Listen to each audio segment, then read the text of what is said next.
मित्रों, पिछले वीडियो में मैंने आपको राज्यसभा और लोकसभा की तमाम राज्यों में और संघ शासित प्रदेशों में सीटों के बारे में बताया था। आज मैं आपको जो कुछ महत्वपूर्ण संसदीय समितियां और उनके कार्य हैं वो बताऊंगा।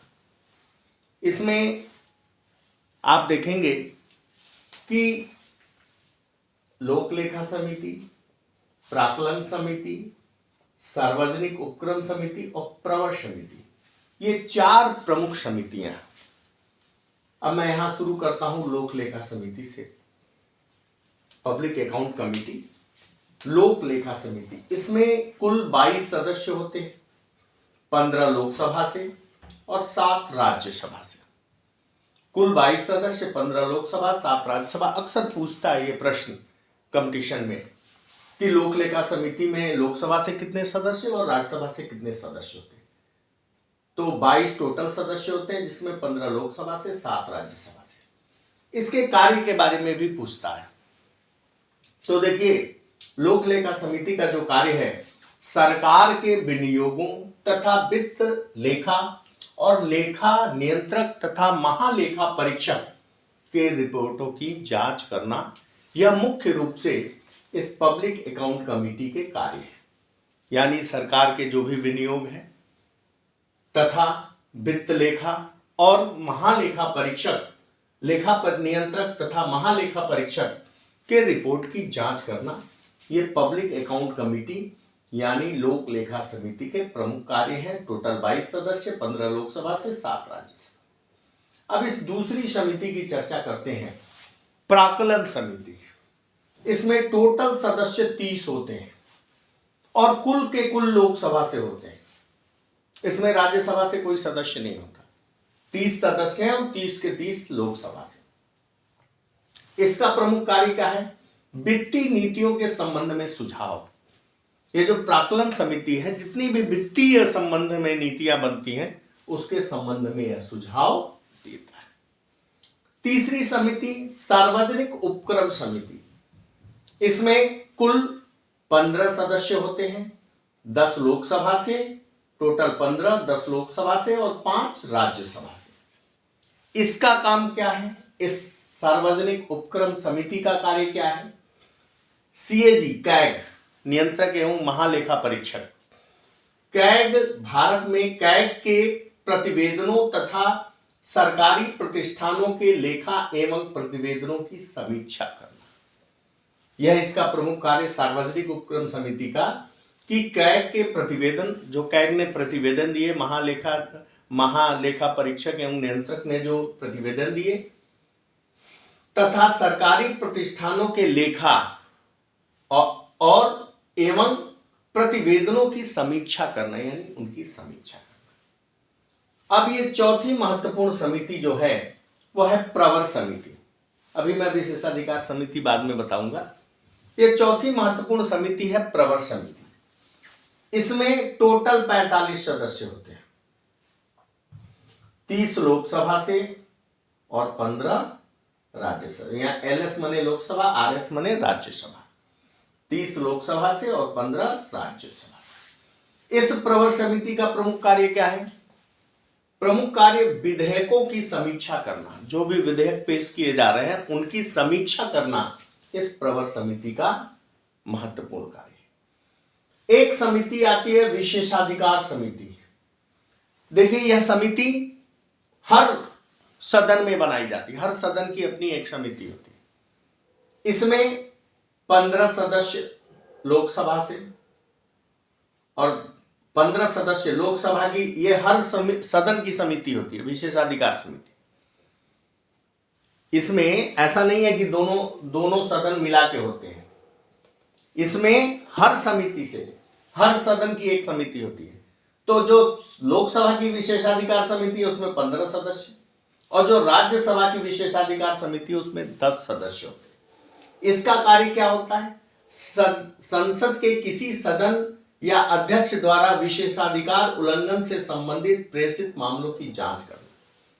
यानी कि अगर लोकसभा के किसी सदस्य ने या अध्यक्ष ने विशेषाधिकार सदन ने या अध्यक्ष ने विशेषाधिकार का उल्लंघन किया तो इस जो मामला आता है उसकी जांच करना इस विशेषाधिकार समिति का कार्य। अब इसके बाद ये जितनी समितियां देख रहे हैं, सरकारी आश्वासन संबंधी समिति, कानून मंत्रणा संबंधी समिति, नियम समिति और याचिका समिति, ये सारी समितियां सभी सदनों में होती है।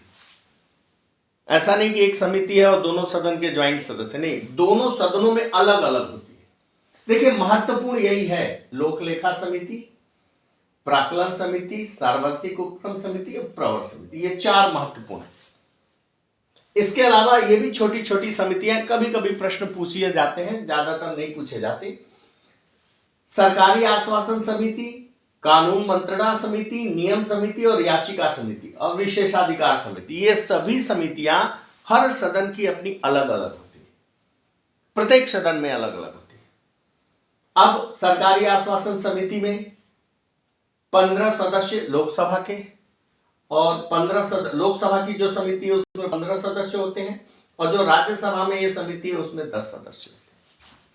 कानून मंत्रणा समिति, जो लोकसभा की कानून मंत्रणा समिति उसमें 15 सदस्य और अध्यक्ष सहित 15, यानी इसमें इंक्लूडिंग टू अध्यक्ष, अध्यक्ष यानी स्पीकर, और इसमें 11, इसमें सभापति, यानी सभापति सहित कानून मंत्रणा समिति जो राज्यसभा की उसमें सभापति सहित 11 और लोकसभा की जो कानून मंत्रणा समिति है उसमें स्पीकर सहित 15 सदस्य। अब नियम समिति की बात कर लें। नियम समिति में लोकसभा में 15 और लोकसभा की जो समिति उसमें 15 सदस्य होते हैं, जिसमें अध्यक्ष इंक्लूडिंग अध्यक्ष सहित 15 सदस्य, और जो राज्यसभा होता है उसमें 16 सदस्य होते हैं। राज्यसभा की जो यह नियम समिति है इसमें 16 सदस्य होंगे, जिसमें अध्यक्ष, सभापति और उपसभापति दोनों, 1 सभापति और 1 2, यानी सभापति उपसभापति 2 और बाकी 14 यानी कुल 16 सदस्य होते हैं। याचिका समिति जो है इसमें लोकसभा की जो याचिका समिति इसमें 15 सदस्य होते हैं और राज्यसभा की जो याचिका समिति है उसमें 10 सदस्य होते हैं। वैसे मित्रों बाकी महत्वपूर्ण यही 4 समितियां हैं। इन्हीं के कार्य और इनकी संख्या आप अगर ध्यान से देख लें तो आपके लिए ये बहुत बेनिफिशियल रहेगा और आसानी से ऐसे प्रश्नों के जवाब आप दे पाएंगे।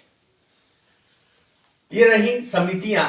कुछ महत्वपूर्ण तथ्य और भी थे जो कभी कभी कंपटीशन में पूछे जाते हैं, जनरल नॉलेज में भी पूछे जाते हैं कि राज्यसभा की पहली बैठक कब हुई और लोकसभा की पहली बैठक कब हुई। राज्यसभा के पहले सभापति कौन थे? आप जानते हैं कि राज्यसभा के सभापति ही उपराष्ट्रपति होते हैं। ऐसे ही लोकसभा के अध्यक्ष पहले कौन थे और राज्यसभा के उपसभापति पहले कौन थे और निर्वाचन आयुक्त पहले कौन थे। तो देखें सबसे पहली बार कि जो प्रथम लोकसभा का गठन हुआ उस गठन की डेट थी 17 अप्रैल। देखिए ध्यान दीजिएगा, जो पहली लोकसभा गठित हुई, पहली लोकसभा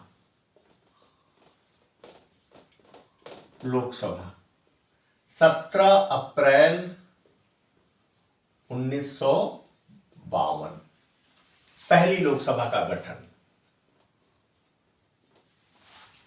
ठीक है। अब पहली बार राज्यसभा यानी प्रथम राज्यसभा, प्रथम, इसको पहला ना कहें बल्कि प्रथम कहें, प्रथम बैठक कब हुई? प्रथम लोकसभा शुरू हुई 17 अप्रैल 1952 को और जो प्रथम राज्यसभा शुरू हुई, फिर शुरू हुई उसके बाद कभी राज्यसभा विखंडित नहीं होती। राज्यसभा एक अस्थायी सदन है। 3 अप्रैल 1952 को राज्यसभा शुरू हुई और 17 अप्रैल को लोकसभा शुरू हुई। अब जो लोकसभा की प्रथम बैठक हुई, वह हुई थी लोकसभा की प्रथम बैठक।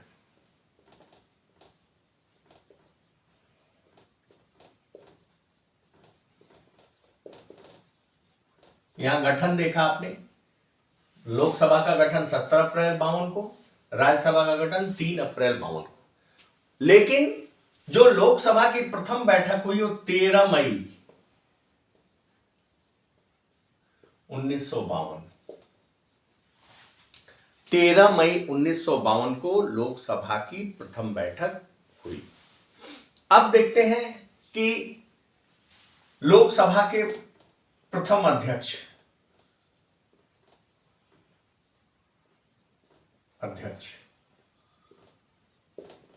यानी जो पहली लोकसभा 52 में बनी, उसके प्रथम अध्यक्ष कौन थे? तो गणेश वासुदेव मावलंकर, गणेश वासुदेव मावलंकर, गणेश वासुदेव मावलंकर।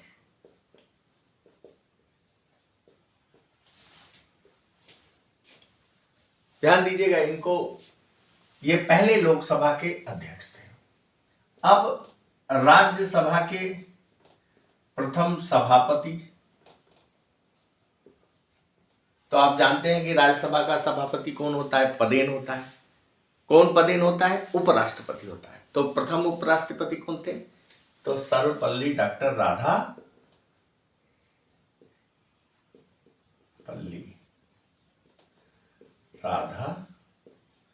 कृष्णन।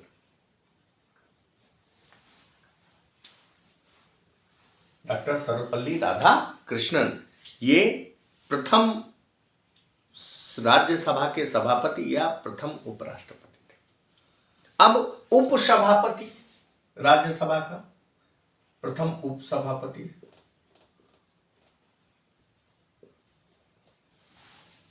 देखिए अक्सर सभापति के बारे में ही पूछता है, उपसभापति के बारे में नहीं पूछता, लेकिन फिर भी दिमाग में आ गया तो मैं बता दूं। S.B. कृष्णमूर्ति राव, S.B. कृष्णमूर्ति राव, राज्यसभा के प्रथम उपसभापति S.B. कृष्णमूर्ति राव। और प्रथम निर्वाचन आयुक्त कौन थे? प्रथम निर्वाचन आयुक्त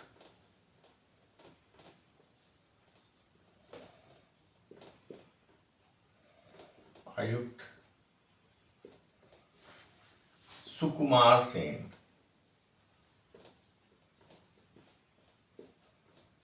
ये कुछ महत्वपूर्ण जानकारियां थी लोकसभा और राज्यसभा से कि पहला लोकसभा का गठन कब हुआ?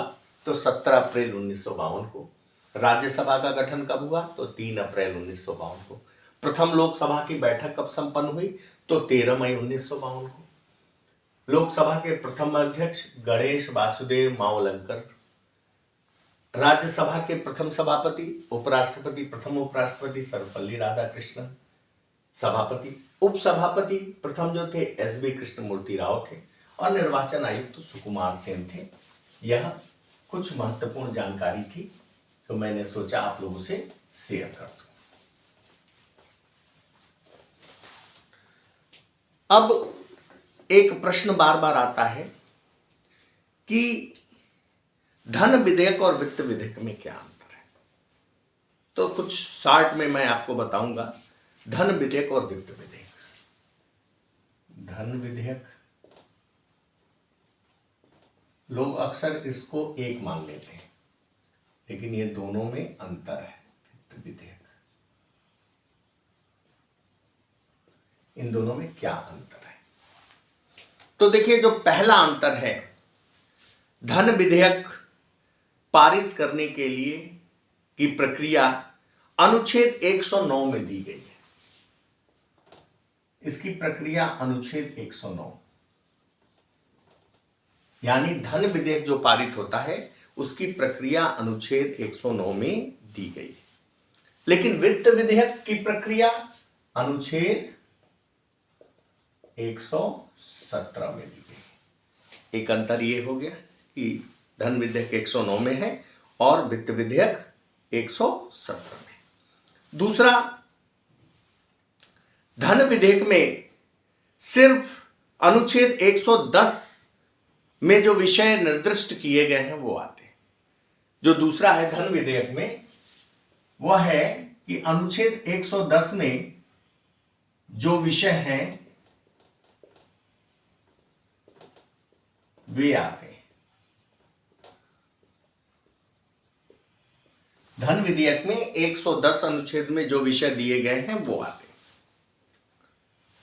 जबकि वित्त विधेयक में 110 के अलावा भी, वित्त विधेयक में 110 के अलावा भी कुछ अन्य विषय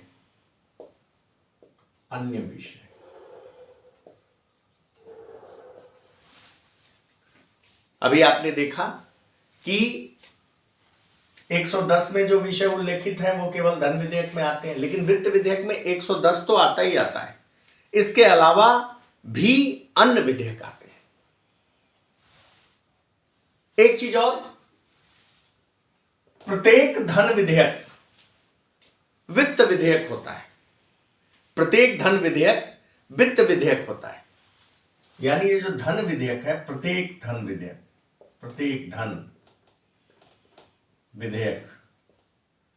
वित्त विधेयक होता है।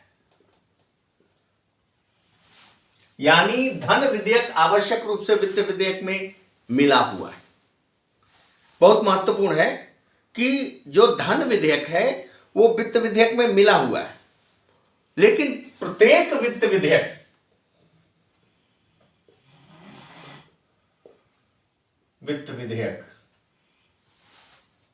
यहां देखें कि प्रत्येक धन विधेयक वित्त विधेयक होता है, लेकिन प्रत्येक वित्त विधेयक धन विषयक विधेयक नहीं हो सकता।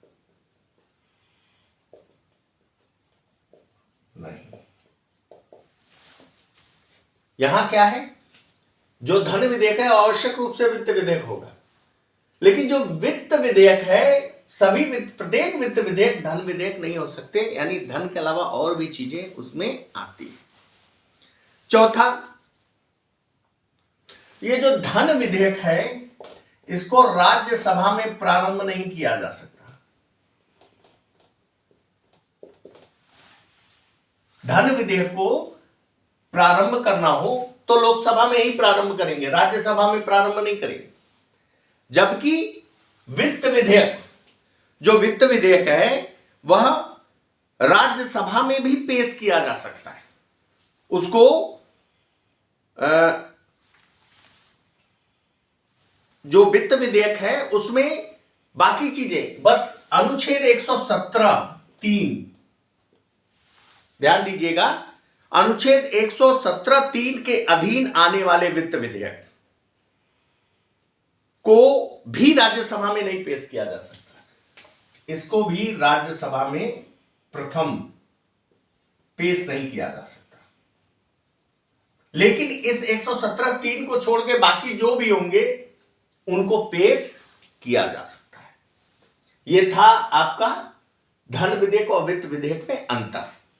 अब एक और अंतर है कि जो धन विधेयक है वह राज्यसभा द्वारा पारित नहीं किया जाता, वरन सिफारिश सहित या रहित। देखिए, धन विधेयक है यह राज्यसभा से पारित नहीं किया जाता, सिफारिश सहित या रहित, या तो सिफारिश करके लौटा दे या बिना सिफारिश के लौटा देना होता है। यानी जो धन विधेयक है वह राज्यसभा में पास नहीं होता, या तो सिफारिश के साथ या तो बिना सिफारिश के साथ लौटा दिया जाता है। लेकिन वित्त विधेयक दोनों सदनों में पास होता है, दोनों सदनों में पास। यहां भी मैंने बताया कि राज्यसभा में यह पारित नहीं होता, पास नहीं होता। इसे राज्यसभा या तो सुझाव के साथ, सिफारिश के साथ लौटा दे या सिफारिश के बिना लौटा दे, लेकिन यहां दोनों सदनों में पास होना अनिवार्य है। एक और चीज, एक और अंतर है, धन विधेयक में संयुक्त बैठक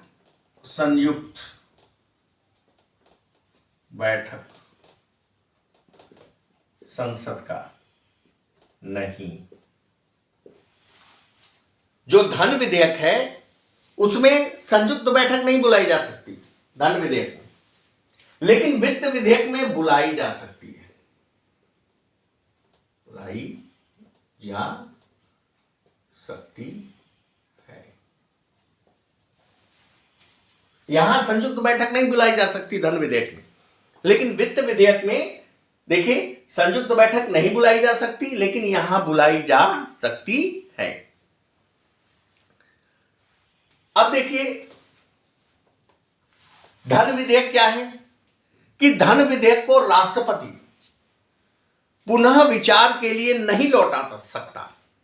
ये जो धन विधेयक है इसको राष्ट्रपति पुनः विचार के लिए नहीं लौटा सकता, उस पर अनुमति देने के लिए वो बाध्य है। जो धन विधेयक है उस पे राष्ट्रपति इसको लौटा नहीं सकता।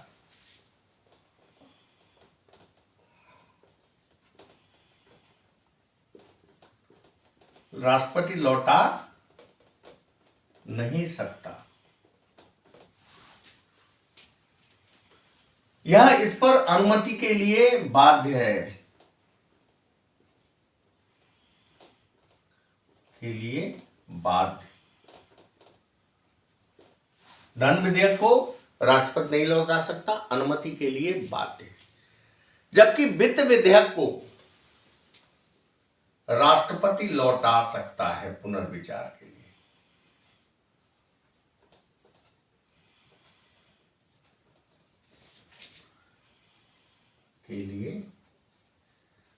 लौटा सकता है।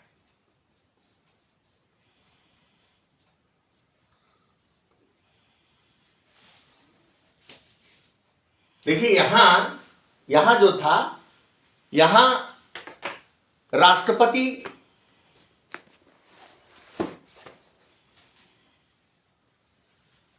इस विधेयक को, धन विधेयक को लौटा सकता है, लौटा नहीं सकता, उसे अनुमति देना ही पड़ता है, वो अनुमति देने के लिए बाध्य है। लेकिन यहां राष्ट्रपति पुनर्विचार के लिए लौटा सकता है। कभी कभी लोग धन विधेयक और वित्त विधेयक को एक समझ लेते हैं। मित्रों, यहां मैं स्पष्ट रूप से कहना चाहूंगा कि जो धन विधेयक होता है वह आवश्यक रूप से वित्त विधेयक हो सकता है, लेकिन वित्त विधेयक, सभी वित्त विधेयक आवश्यक रूप से धन विधेयक हो यह जरूरी नहीं है। यहां कुछ अंतर मैंने बताया, या 109 की प्रक्रिया से आता है या 117 की। धन विधेयक 110 में जो विषय है वो विषय धन विधेयक में आते हैं। इसमें क्या है, 110 के अलावा कुछ अन्य विषय भी हैं, वो भी आते हैं वित्त विधेयक। प्रत्येक धन विधेयक वित्त विधेयक हो सकता है, लेकिन प्रत्येक वित्त विधेयक धन विधेयक नहीं हो सकता। राज्यसभा इसे प्रारंभ नहीं कर सकती, धन विधेयक को राज्यसभा प्रारंभ नहीं करेगी, लेकिन वित्त विधेयक में भी 117(3) के अंतर्गत जो चीजें होंगी उसको राज्यसभा नहीं करेगी, लेकिन बाकी के लिए कर सकती। राज्यसभा इसे या तो सिफारिश सहित या सिफारिश के बिना लौटा सकती है, उसके पास करने ना करने से कोई फर्क नहीं पड़ता। लेकिन यहां वित्त विधेयक को दोनों सदनों से पास होना आवश्यक है। यहां इस धन विधेयक के लिए संयुक्त बैठक नहीं बुलाई जा सकती, लेकिन वित्त विधेयक के लिए संयुक्त बैठक बुलाई जा सकती है। इसे राष्ट्रपति नहीं लौटा सकता, इस पर अनुमति देने के लिए बाध्य है, लेकिन यहां क्या है, राष्ट्रपति पुनर्विचार के लिए लौटा सकता है। मित्रों, यह था धन विधेयक और वित्त विधेयक में अंतर। जो भी प्रयास था मैंने अपना किया, और भी बहुत सारे क्वेश्चन होते हैं, तमाम अथाह सागर है इंडियन गवर्नमेंट एंड पॉलिटिक्स। इसको आप लोग पढ़ते रहिएगा। मैं आप लोगों को शुभकामनाएं भी देता हूं, आगामी परीक्षा आने वाली है उस परीक्षा के लिए, और कंटिन्यूटी में अपना अध्ययन बनाए रखिएगा। एक बात और मैं कहूँगा बेटा, कि कभी कभी बहुत सारे लोगों को लगता है कि बड़ी भीड़ है, इस भीड़ में हम नहीं कहीं आते।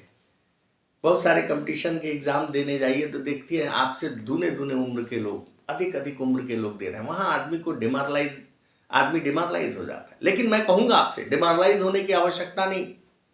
क्यों? क्योंकि 16 वर्ष का सचिन तेंदुलकर जो कर दिया वो 32 वर्ष का खिलाड़ी नहीं कर पाया।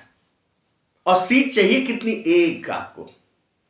तो यह मत देखिए कि सीट कम है कि अधिक है, यह मत देखिए कि भीड़ कितनी है, यह मत देखिए कि कितने उम्र के लोग परीक्षा दे रहे हैं।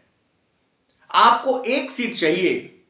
और मेरा मानना है everything is possible if we are do it.